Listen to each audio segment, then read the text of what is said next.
Gent que suma, amb Pilar Almenar.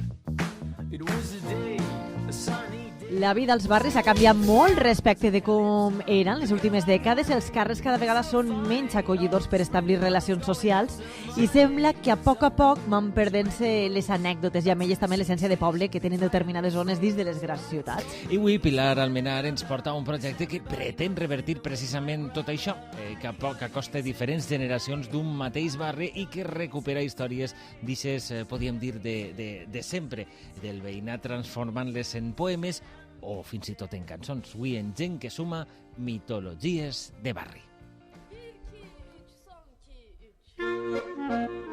Si pensem en un poble i en la font de la plaça, podríem passar hores relatant records de diverses generacions, de com els xiquets es banyaven allà o de com un dia un veí va caure dins. Però si pensem en una ciutat, quina cosa hi ha més freda que els embornals, les rotondes, els hipermercats i els embussos de trànsit? Per lluitar contra la impersonalització del formigó, la companyia Voodoo Teatre i Siroco Cultural organitzen Mitologies de barri, un projecte que permet recuperar històries quotidianes del veïnat i donar un nou significat més humà als racons impersonals. La idea del projecte va néixer a Colòmbia fa més de 10 anys. Ens ho conta Nelo Sebastián, creador del proyecto.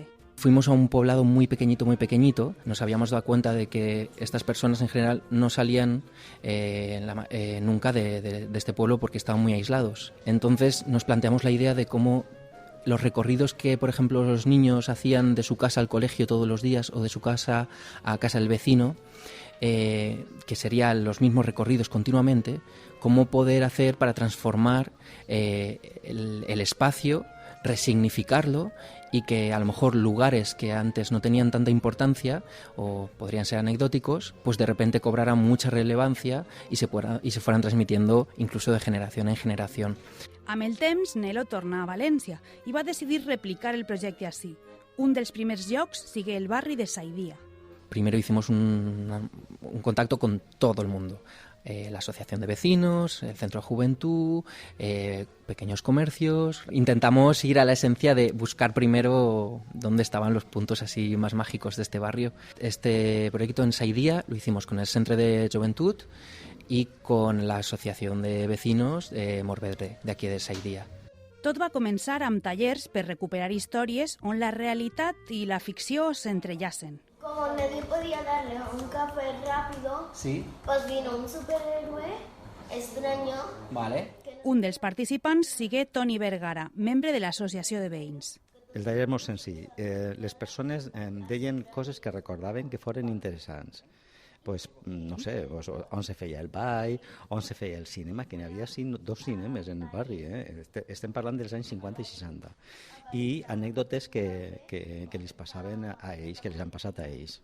I tot això després, l'equip de treball de mitologies el que feia era reinterpretar aquestes coses. De la realitat dels records de les persones les transformaven intentant convertir-les una miqueta en més misterioses, més mítiques. 1000 grúas llegan hacia ti. Cuando el conductor cuenta hasta 1000. Vale, bueno, está bien, pues lo dejamos. Por abajo, si quieres. Ferran Escriu participà com a membre del Centre de Joventut de Trinitat. Prou participatiu.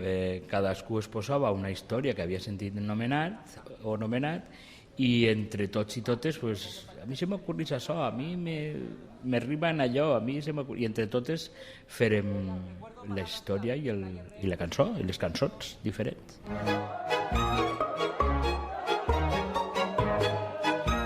El projecte ha servit també per a unir persones de diverses generacions, de diferents orígens, i posa en contacte a gent del barri de tota la vida amb persones que acaben d'arribar. I clar, aquestes connexions són una bomba creativa total. Lo que nos resulta muy curioso es que cuando lo hicimos aquí en la asociación de vecinos, que la media de edad es bastante alta, les cuesta muy poco encontrar una anécdota, pero les costaba mucho poderla ficcionar, romper esas estructuras, ¿no? Y cuando lo hacemos con niños es justamente al revés. Les cuesta mucho encontrar la anécdota, pero no les cuesta absolutamente nada, les es súper natural ponerse a ficcionarla y a inventar cosas. Y eso es muy curioso. Entonces es muy bonito cuando se pueden juntar los dos grupos porque, bueno, sale la magia. Quan troben la història, la transformen en poemes o fins i tot en cançons.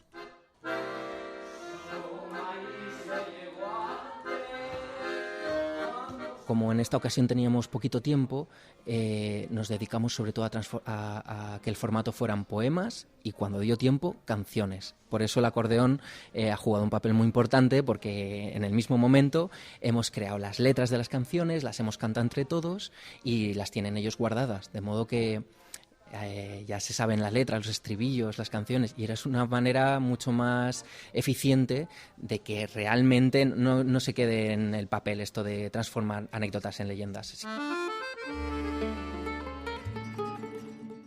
Amb totes les històries de mitologies de barri, els veïns de Saidia han creat una ruta on treuen al carrer els seus mites. Arsenio Rey ha llegit i viatjat molt al llarg de la seva vida i als seus 86 anys és quasi un xicotet filòsof urbà. Una de les seues aficions és mantindre lliure de males herbes un dels monuments del barri, però un dia, mentre ho feia, li furtaren la borsa de natació. En mitologies de barri, Arsenio ha transformat este xicotet drama en una història mitològica. Ens ho conta al lloc dels fets. Cada 10 de junio, a las 2 de la tarde, aparece una bolsa andando por el barrio. Si sigues su recorrido, llegas a un punto donde se aparece el sabio y recita: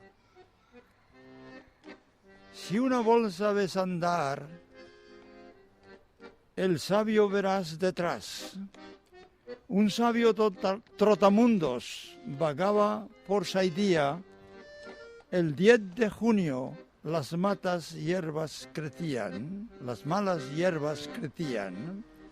En su bolsa solo había flores que celoso guardaba para regalarlas a su mujer que muy cerca vivía. Pero la bolsa, muy veloz, a su mujer ella sola acudía. Si en verano una bolsa ves volar, no es el viento, son las flores que a la mujer del sabio van. Síguela, síguela, si una bolsa ves andar, al sabio verás detrás. Síguela, síguela, si una bolsa ves andar, al sabio verás detrás.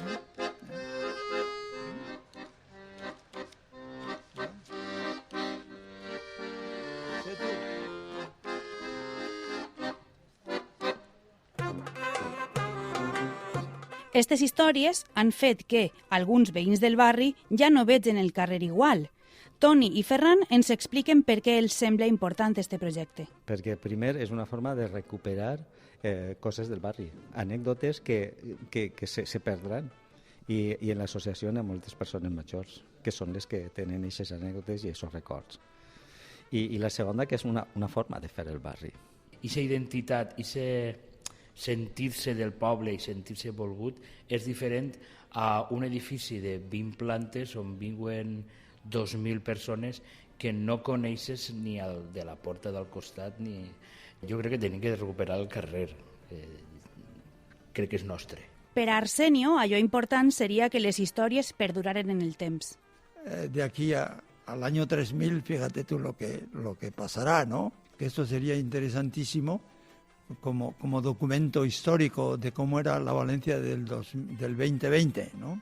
Patricia Miró, una de les organitzadores del projecte, explica què necessiten ara per aconseguir que perduren el temps. Necessitem, en primer lloc, que la gent sent que el projecte s'interessa per ell i que ens ajude a aquesta part de finançament, de donar a conèixer, perquè jo crec que és un projecte molt bonic i que pot ser molt enriquidor, no sols per a nosaltres, evidentment, sinó per a tota la gent que puga participar en ell. Jo crec que al fin i al cap formarà part de la memòria i de la història d'un lloc.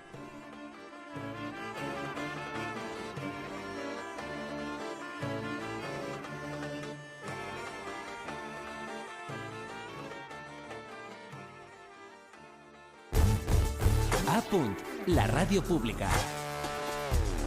Gràcies per sintonitzar-nos.